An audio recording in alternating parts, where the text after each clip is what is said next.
একটা প্রায়শ্চিত্তের প্রয়োজন ছিল। 141 বছর আগে প্রতারিত এক নারীর প্রতি বঞ্চনার ইতিহাসের মোড় ঘোরানোর দরকার ছিল অধিকার ফিরিয়ে দেওয়ার। বিনোদিনীর জীবনের বিভিন্ন ঘটনা প্রবাহ প্রসঙ্গে আজ কথা হবে, আর সে নিয়েই কথা বলতে আজকে আমাদের সঙ্গে স্টুডিওয়ে হাজির হয়েছে বিনোদিনীর পুরো টিম। কে কে রয়েছেন আমাদের সঙ্গে আসুন পরিচয় করব। প্রথমেই রুক্মিণী রয়েছেন আমাদের সঙ্গে, দেব রয়েছেন কৌশিক গঙ্গোপাধ্যায়, ওম সাহানি আর পরিচালক রামকমল মুখোপাধ্যায়। আজ চুটিয়ে আড্ডা হবে, বিনোদিনী নিয়ে কথা হবে, কেন বিনোদিনীর চরিত্রে রুক্মিণী, বিনোদিনী কেন, এই সমস্ত কিছু নিয়ে আলোচনা করবো। এবং শুরুতে অবশ্যই আমি পরিচালক রামকমল মুখোপাধ্যায়কে দিয়েই শুরু করব। রামকমল দা, একদম প্রথমেই যেটা জিজ্ঞাসার, যেরকম আমি বলছিলাম যে বিনোদিনী কেন এবং বিনোদিনীর চরিত্রে রুক্মিণী কেন? বিনোদিনী এই জন্য আজকের দিনে আমার মনে হয় একটা ইম্পর্টেন্ট একটা সাবজেক্ট, কারণ বিনোদিনীকে নিয়ে আগে যা কাজ হয়েছে আর এখন যেভাবে আমরা এই সিনেমাটাকে তুলে ধরতে চেয়েছি সেটার মধ্যে অনেক তফাৎ আছে। আগে মূলত আমরা মীনা দাশগুপ্ত যে প্রচলিত যাত্রা সেটারই নানান রকম ভার্সন দেখেছিলাম। বিনোদিনী দাসী অ্যাজ আ পার্সোনালিটির ওপরে সেরকমভাবে কোনো কাজ নেই। এইটা বিনোদিনী দাসী পার্সোনালিটির ওপর কাজ হয়েছে। বিনোদিনী দাসীর জীবনটাকে ঘিরে মানে আমার 7 থেকে 70 তার যে স্প্যানটা, সেই স্প্যানটাকে তুলে ধরার চেষ্টা হয়েছে এবং নানান রকমভাবে প্রচুর রিসার্চ করে অনেক বই পড়ে, মানে একটা কোনো বইয়ের ওপর আধারিত এটা নয়, একটা কোনো কাহিনী বা উপন্যাসের ওপর নয়, নানান গল্প। এবং তার সাথে সাথে আমার একটা ভিশন ছিল, আমার একটা কল্পনা ছিল। সেই কল্পনাটা যখন আমি শেয়ার করি যে আমি এরকম ধরনের একটা ছবি করতে চাই দেবের কাছে, as first is a friend and then of course is a big producer. তো ওর কাছে যখন আমি আমার এই কল্পনাটা নিয়ে যাই, আর তার আগে অফকোর্স রুক্মিণীর সঙ্গে আমার ডিসকাশন হয়, কারণ 2000 আচ্ছা, একটু অডিওতে একটু সমস্যা হচ্ছে, লেপেলটা একটু লাগিয়ে নিতে হবে। একদমই একটু লেপেলটা লাগিয়ে নিতে হবে। আমি ততক্ষণ একটু দেবের সঙ্গে কথা বলি। দেব রয়েছে। দেব, মানে এখনো মানে খাদান ফিবার এখনো পুরো মাত্রায় রয়েছে। বুম্বাদা মন্তব্য করেছিলেন যে খাদানের জন্য দেবের নামটা চিরদিন রয়ে যাবে। তুমি বলছো যে রুক্মিণীকে সবাই চিরদিন মনে রাখবে এই বিনোদিনীর জন্য। তো অল ইন দ্য ফ্যামিলি হয়ে গেল, তো কি বলবে? না, আমার মনে হয় নাথিং রং ইন ইট। মানে অবদান ইটস ভেরি ইম্পর্টেন্ট, কি আমাদের কন্ট্রিবিউশন কি। আমি as an actor, as a producer, খাদানের মতন ছবি কোথাও যেন আমার কাছে একটা চ্যালেঞ্জ ছিল, এবং অ্যাট দ্য সেম টাইম রুক্মিণীর কাছেও চ্যালেঞ্জ ছিল বিনোদিনী হয়ে ওঠা। কারণ একটা চরিত্র, একটা লেজেন্ড, কারণটা কি হচ্ছে, কারণ আমরা আমাদের সমাজে যতই নিজেকে প্রুভ করি না কেন, কিন্তু সমাজ আমাদের উপর সারাক্ষণ আঙুল তুলেই থাকে যে তুমি সত্যি কি যোগ্য না অযোগ্য। সেইখান থেকে তুমি প্রত্যেকটা ছবিতে তোমাকে প্রমাণ করতে হবে। আমি আজকে 22 তারিখ, কালকে ছবিটা রিলিজ হবে। আমি দায়িত্ব নিয়ে বলছি, আমারও 18-19 বছর হয়ে গেছে, আমার একটা মিনিমাম এক্সপিরিয়েন্স আছে ইন্ডাস্ট্রিতে। আমি সিনেমাটা দেখেছি, আমি তো সিনেমার সঙ্গে মানে জড়িয়েও ছিলাম as a producer, as a স্ক্রিপ্টের মধ্যে আমার মোটামুটি আমি খুব খুঁটখুঁটে একজন প্রডিউসার। কিন্তু আমি সিনেমাটা দেখার পর দুটো মানুষের নাম সারাক্ষণ জলজল করবে। কৌশিক গাঙ্গুলিকে নিয়ে আলাদা করে বলার নেই, সেই জন্য Kaushik Ganguly is a good actor, but যাদের অ্যাক্টর হিসাবে তকমা নেই বা যাদেরকে সমাজ অ্যাক্টর হিসাবে নেয় না, ভাবে কে ওর বয়ফ্রেন্ড আছে বা ওর একটা সব কিছু আছে, সেই জন্য ইজি অ্যাক্সেস, না সেরকম না। বিনোদিনী আমি দেখেছি, আমার দেখার পর এটা মনে হয়েছে কি যে যা প্রশ্ন করতো কেন রুক্মিণী বিনোদিনী বা কেন অন্য কেউ নয়, আমার মনে হয় সেই প্রশ্নের জবাবটা রুক্মিণী খুব সহজভাবে নিজের কাজের মাধ্যমে দিতে পেরেছে বলে এটা আমার বিশ্বাস। এবং কাল থেকে লোকেও তাই বলবে, কারণ ওর পরিশ্রম প্রত্যেকটা ফ্রেমে দেখা যাচ্ছে। এবং একজন নতুন ডিরেক্টর, তুমি খুব ভালো প্রশ্ন করেছো ওকে। আজকে দাঁড়িয়ে উমেন সেন্ট্রিক ফিল্ম বা women oriented film is one of the most riskiest subject. ও আমার বন্ধু, আমাকে একদিন ইমোশনাল হয়ে বলেই দিয়েছিল, আমি সিনেমা ভালোবাসি, আমি একজন বোকা ডিরেক্টর, আমার দেব বন্ধু থাকতে ওকে আমি প্রডিউসার হিসাবে নিলাম, আমি যদি চালাক হতাম আমি তোমাকে অ্যাজ অ্যান অ্যাক্টর নিতে পারতাম। তো কোথাও একটা সিনসিয়ারিটি টুয়ার্ডস দিস আর্ট, এটা আমার বিশ্বাস হয়েছে ওর প্রতি। এবং ও যেই ছবিটাকে যেইভাবে যত্ন নিয়ে বানিয়েছে এবং যেই সীমিত বাজেট নিয়ে, আমি বলছি প্রত্যেকটা মানুষ 141 বছর পিছনে ফিরে যাবে, সেই ওয়ার্ল্ডটাও তৈরি করতে পেরেছে ওর ভিশন দিয়ে। এবং ওর যেই কাস্টিংগুলো হয়েছে, ও মাঝে এখানে কৌশিক দা আছে বা মীর বা অনেকেই আছে, রাহুল বোস আছে বা অনেক চন্দন আছে। তো সেই জায়গাতে প্রত্যেকটা মানুষ যেইভাবে, প্রত্যেকটা অভিনেতা যেভাবে তাদের চরিত্রটা করেছে, আমিও তো অভিনেতা, মানে বাট কিছু কিছু চরিত্র আমরা একটু এক্সট্রা এফর্ট দিই। এই এফর্টটা না প্রত্যেকটা চরিত্র যখন দেখছি তখন এই এক্সট্রা এফর্টটাই বুঝতে পারছি কে এরাও জানে এই গিরিশ ঘোষের চরিত্রটা জীবনে আর ফেরত আসবে না। You know? একেবারে মানে রুক্মিণী এখান থেকে মানে দেব যেরকম বলছে যে একটা এক্সট্রা এফোর্ট দিতে হয় বিভিন্ন মানে কিছু কিছু চরিত্রের ক্ষেত্রে, অবশ্যই তোমার কাছ থেকে এটা জানবো যে এক্সট্রা এফোর্টটা তোমাকে ঠিক কি দিতে হয়েছে। কিন্তু একটা বিষয় একটু বলো, মানে আমি বলছিলাম যে নায়িকা নির্ভর সিনেমা যদি আমরা দেখি তো হিন্দিতে আছে, তবে সংখ্যাটা খুবই কম। দক্ষিণী ছবি বা বাংলায় সেটা বিরল বলা যায়। তো এই বাংলার ক্ষেত্রে এটা কি পাথ ব্রেকিং হলো বলে মনে করছো? না, আমি আই বেগ টু ডিফার এই জায়গাটায়। আমার মনে হয় নায়িকা কেন্দ্রিক ছবি বানাতে বাংলা কিন্তু সর্বদাই এগিয়ে আছে।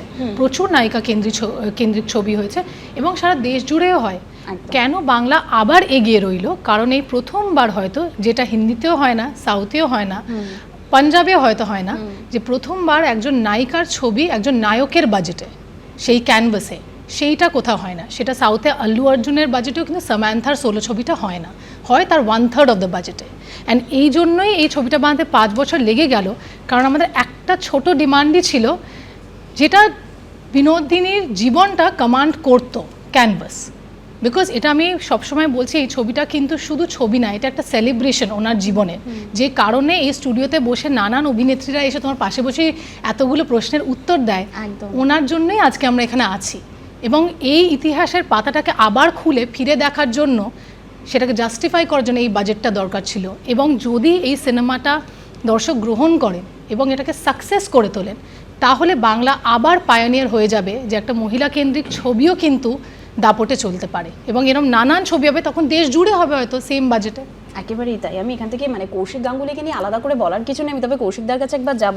কৌশিকদা, গিরিশ ঘোষ কথা রাখেননি, বিনোদিনীর নামে থিয়েটারের নামকরণ করেননি, এমনকি পরবর্তী সময় যখন থিয়েটারে সত্য দেওয়ার কথা উঠে এসেছিল তখন অস্বীকার করেছিলেন। আপনার কি মনে হয় মানে সেই সময় এই অবিচারটা হয়েছিল বলে সেভাবে এতটা কিছু হয়নি? এই সময় যদি এটা হওয়ার কথা হতো বা হতো, বিনোদিনী আরো আগে জাস্টিস পেতে পারতেন? আমি প্রথমেই বলি, রামকমল গিরিশ ঘোষকে নিয়ে খুব সহজ একটা পথ নিতে পারত। বিনোদিনী গিরিশ ঘোষকে নিয়ে গুরু শিষ্যার একটা অদ্ভুত উপাখ্যান বানাতে পারত। ও সেটা করেনি, ও একটা খুব রিস্কি পথে গেছে, ভয়ঙ্কর রিস্কি পথে গেছে। ও একটা কল্পনা দিয়ে একটা সত্যিকে খুঁজে বার করার চেষ্টা করেছে এবং সেটা মারাত্মক। আমি নিজে এই বিষয়টা নিয়ে অত্যন্ত ওয়াকিবহাল। কোনো এক সময় সুপ্ত ইচ্ছে ছিল আমি বিনোদিনী করব। হ্যাঁ, কারণ আমি দীর্ঘদিন রামকৃষ্ণ মিশনের ছাত্র, তো কাজে আমি এটা একদম ছোটোবেলা থেকে এর সাথে জড়িত। রামকমল যে জিনিসটা করেছে গিরিশ ঘোষের ক্ষেত্রে, গিরিশ ঘোষকে সত্যিকারের মানুষ তৈরি করেছে এবং মানুষ তৈরি করার সাথে সাথে মানুষের নিজের প্রতিভার থেকেও বড় হয়ে যায় মাঝে মাঝে ইগো। সেই ইগোর শিকার কিভাবে হচ্ছে একটা মানুষ এবং সে পারছে না, অত সোজা নয় একজন গুরু দেখা যে শিষ্যা এমন জনপ্রিয়তা হয়েছে যে পোস্টারে গিরিশ ঘোষ লেখা আছে না বিনোদিনী লেখা আছে, দুটো দর বদলে যায়, ক্রমশ বিনোদিনীর ফন্ট সাইজ বেড়ে যাচ্ছে। এটা একজন গুরুর পক্ষে সহজ নয় দাঁড়িয়ে দাঁড়িয়ে দেখা। আমি এরকম গান বাজনার লোকও দেখেছি, অভিনয়ের লোকও দেখেছি, যখন তাদের শিষ্য শিষ্যারা তাদের থেকে বড় হয়ে যায় সেটা হজম করা খুব কঠিন হয়, তখন ভদ্র ব্যবহার করে কিন্তু দূরত্ব তৈরি হয়। সেই দূরত্বের সেলিব্রেশন হচ্ছে এই ছবিটা এবং মানুষ অনেক কিছু জানেন না যেটা এই ছবি দেখে জানতে পারবেন। এবং এটা ইতিহাস চিরকালই আমরা দেখে এসেছি যে ইন্টারপ্রেটেড হয় বিভিন্ন মানুষের কাছে। আজকে এই গল্পটা দেব এন্টারটেনমেন্টের থেকে এবং আমাদের প্রমোদ ফিল্মসের তরফ থেকে এবং ওর নজর থেকে এই গবেষণাটা কিন্তু মানুষের কাছে পৌঁছচ্ছে। It's a special thesis paper on Binodini and Girish Ghosh. এবং সেই সময় মানুষের জানা উচিত এবং সপরিবারে জানা উচিত, তাদের নজরটা খুলে যাবে, আচ্ছা এটাও হতে পারে। এইটার জন্যে ছবি আগামীকাল রিলিজ করছে, যদিও আজকে আমরা স্টার থিয়েটারে পৌঁছে যাবো 6:30টার সময়। হ্যাঁ, আগে পৌঁছবো কারণ প্রচুর ভিড় হবে, আমি বুঝতে পারছি। এবার ওমের কাছে আসবো। ওম, মানে কুমার বাহাদুরের চরিত্র, সেখানে তোমাকে পছন্দ করা একটা স্বাভাবিক, একটা দারুণ ব্যাপার। কিন্তু একটা বিষয় মানে সেই সময় বাংলা উচ্চারণ একদম আলাদা ছিল, একটা পেসও আলাদা ছিল, তো সেটার জন্য ওয়ার্কশপ করতে হয়েছে নিশ্চয়ই?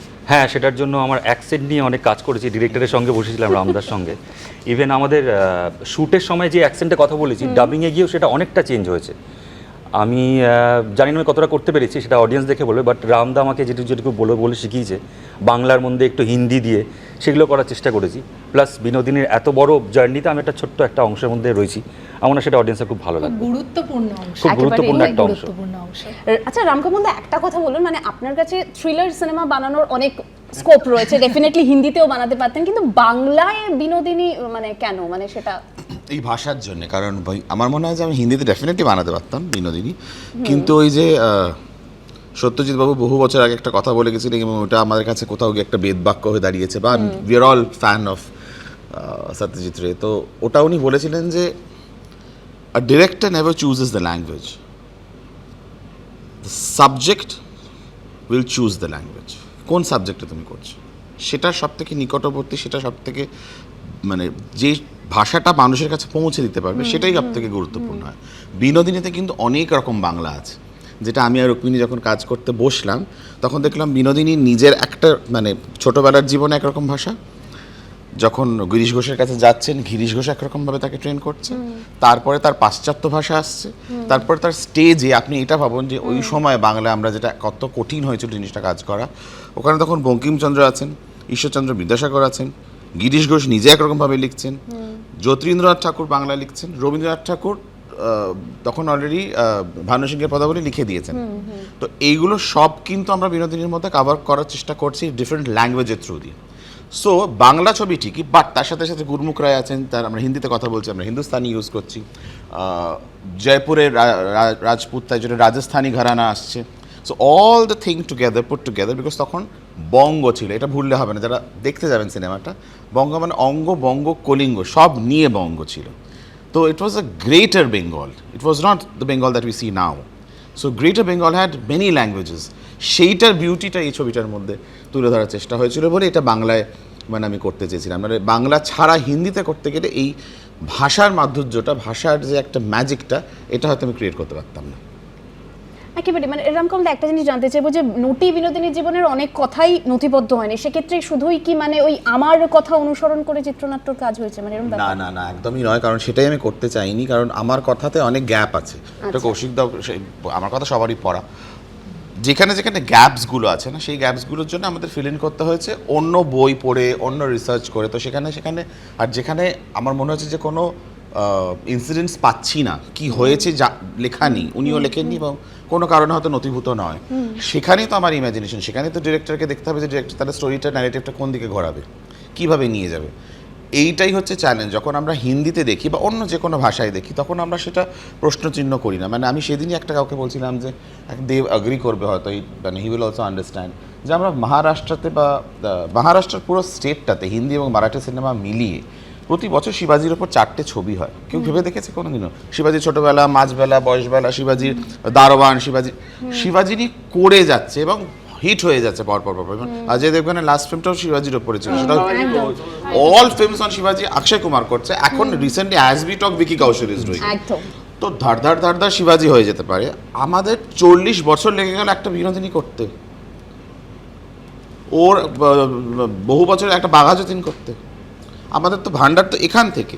So when I actually travel, as he said that I am a Hindi filmmaker, I am from Bombay, so when I go to a national platform, আমাকে বলা হয় দাদা आपके वहाँ से तो हम लोग स्टोरीज लेके आते हैं, वहीं के टेक्नीशियंस आते हैं, वहीं का एक्टर आता है, आप लोग क्यों नहीं करते दादा? এখান থেকে আমি দেবের কাছে যাব। দেব, মানে তোমাকে দেখার জন্য যে ভিড় জমে, মানে সেটা হল ভিজিট হোক বা যে কোনো রাজনৈতিক প্রচার, মানে সেটা আমাদের দেখার অপেক্ষা নেই, মানে আমরা দেখেছি।